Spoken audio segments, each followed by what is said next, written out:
Welcome back. Today we got a couple other students on the channel today and talking about their farm experience with our coaching program and what led them into growing microgreens. Welcome, Bill and Cindy. How are you? Doing great. Can you guys introduce yourself and give a background and your story? Sure. I'm Cindy. That's my husband, Bill. We've been growing microgreens.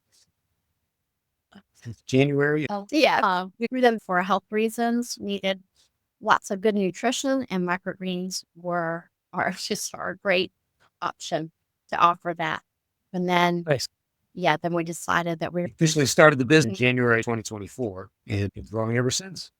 Were you guys growing before that for yourselves or just jumped right into the business? growing for ourselves, but quickly, we wanted to find something that we could do together as a couple.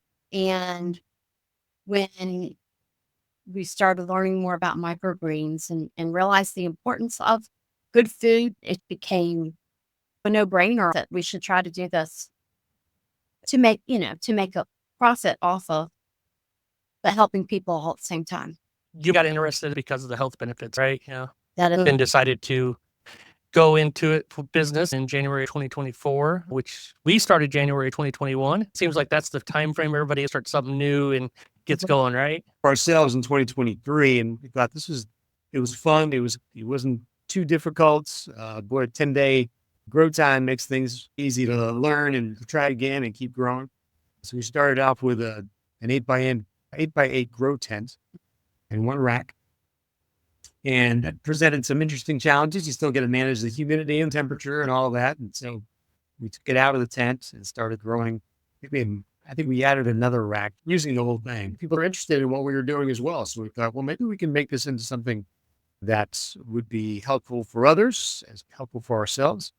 And then in, I think, the end of January 2024, we found Itty Bitty Microgreens and the Microgreen Business Coaching Program. Mhm. Rolling ever since. And that Rolling ever since. was a game changer for us when we Yes. got with the group. And just hearing what you guys were doing, we knew it was possible. All the support that we got from you guys, questions answered all throughout the day, phone calls, just that inspiration to dig in. We started with home deliveries, which was great, but they puttered out pretty quickly, unfortunately. We live out in the country, and I was driving all over the same. We had to do something different. And I started calling CSAs, and I got our first order from a CSA. Not if you remember, Mike, but it was 250 clamshells. Yeah, I remember.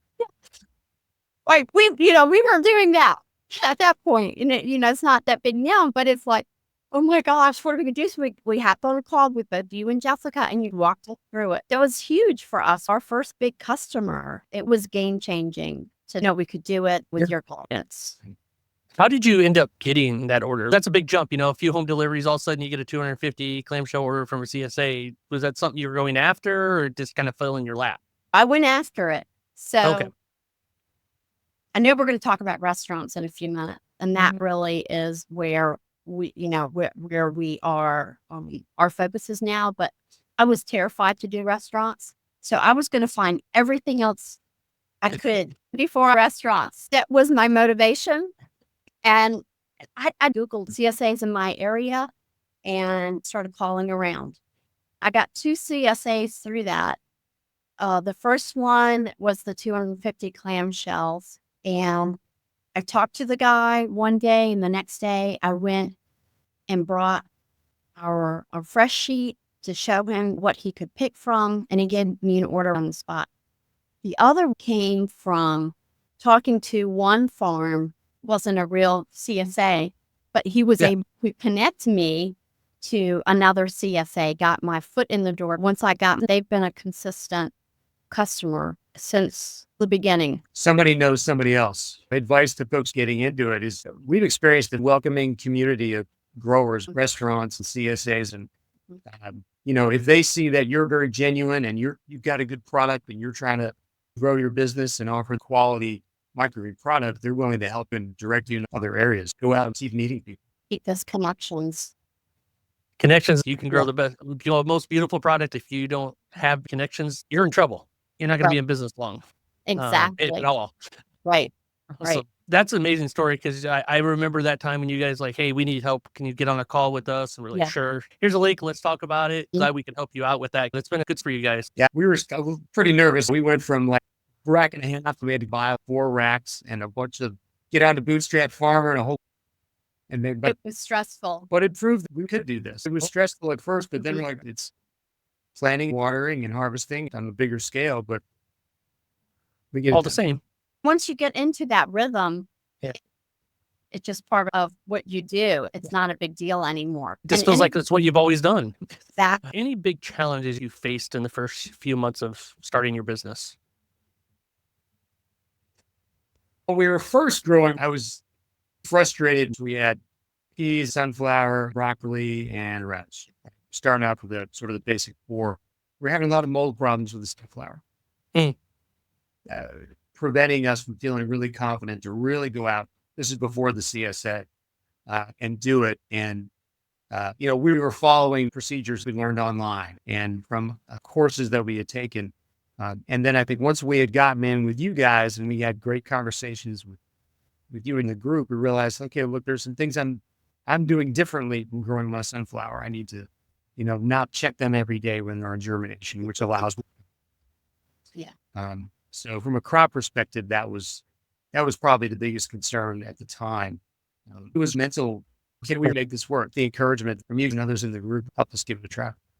That community aspect of the group is huge. That's why I love being on school. It's skool.com. And if you're going to be in any organization, that school platform is so good because you're got a community within your own group there that of other people that can help out. There's a lot of times people answer questions before I do because we've already taught them or teach them or was in a Zoom or something, and they can help somebody new and answer the questions. So I think that community is worth more than the courses. we've learned more through the community than any course. And we're tackling harder crops now in this past year, cilantro and amaranth. We would not have survived without the group. We wouldn't have been able to probably get through that if we didn't have that community and just, sending pictures and, getting feedback. It's been huge. Yeah, Yeah. it's more than a course or a mentor. That's why I love it. Mhm. Speaking of challenges, was there any moment you guys were like, say the first 6 months, a year, even, because that's usually the most challenging part of getting through a business is that first year where you're like, this isn't going to work or wanted to give up? I don't think we have ever said we want to give up.